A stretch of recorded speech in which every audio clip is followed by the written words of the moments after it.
Assalamualaikum warahmatullahi wabarakatuh. Perkenalkan, saya Warda Amalia, NIM PO 714-203-252-030. Di sini saya akan membawakan materi terkait hematopoiesis sebagai salah satu tugas dari mata kuliah Kapitah Selekta Hematologi dengan dosen pengampu Ibu Yaumil Pacini Tanjung Bulu, SST MKes. Hematopoiesis merupakan proses pembentukan sel-sel darah dalam organ pembentuk sel darah, terutama dalam sumsum tulang dan organ lainnya. Pada prosesnya terjadi proliferasi, maturasi, dan diferensiasi sel yang terjadi secara serentak. Dalam hematopoiesis ini dikenal 3 istilah, yaitu proliferasi, diferensiasi, dan cell-Frenwald. Di mana proliferasi adalah kemampuan sel membelah dan memperbanyak diri, kemudian diferensiasi adalah kemampuan untuk mematangkan diri menjadi sel-sel dengan fungsi tertentu. Selanjutnya, cell-Frenwald adalah kemampuan memperbaharui diri sehingga tidak akan pernah habis meskipun terus membelah. Kemudian kita masuk ke hematopoiesis prenatal.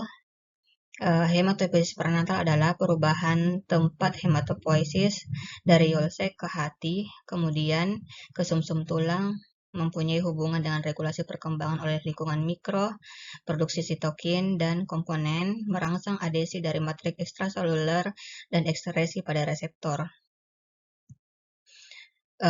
Pada hematopoiesis prenatal ini terdapat 3 fase, yaitu fase mesoblastik atau fase primitif, yang kedua yaitu fase hepatik atau fase definitif, dan yang ketiga yaitu fase medularis atau fase mieloid. Fase mesoblastik atau primitif terjadi pada masa prenatal dan saat embrio berumur 2-10 minggu.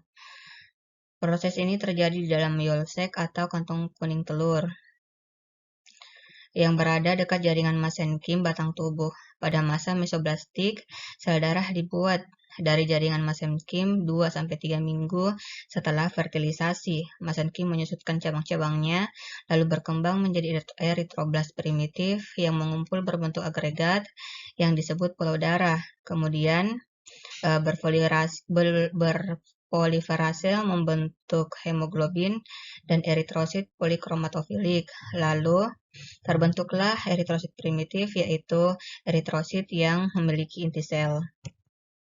Pada fase ini terbentuk 3 hemoglobin, yaitu GOWER1 dengan rantainya yaitu Z2, Epsilon 2.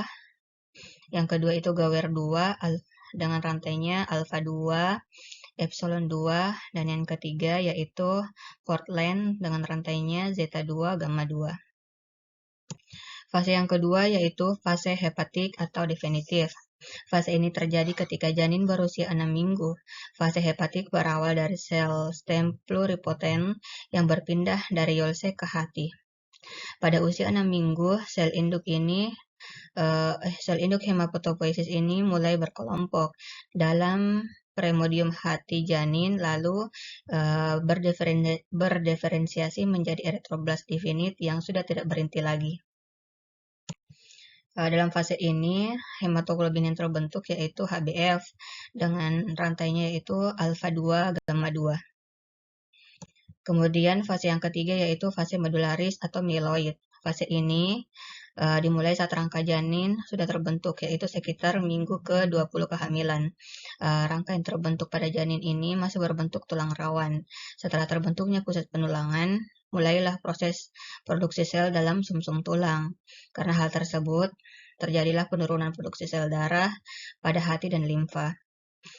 Pada fase ini terdapat hemoglobin yang terbentuk yaitu Hba dengan rantainya alfa 2 beta 2 dan Hba2 dengan rantainya alfa 2 delta 2, di mana Hba2 ini konsentrasinya masih sangat sedikit, yaitu sekitar 1% di akhir-akhir kehamilan. Demikianlah materi terkait hematopoiesis yang saya bawakan. Saya ucapkan terima kasih. Wassalamualaikum warahmatullahi wabarakatuh.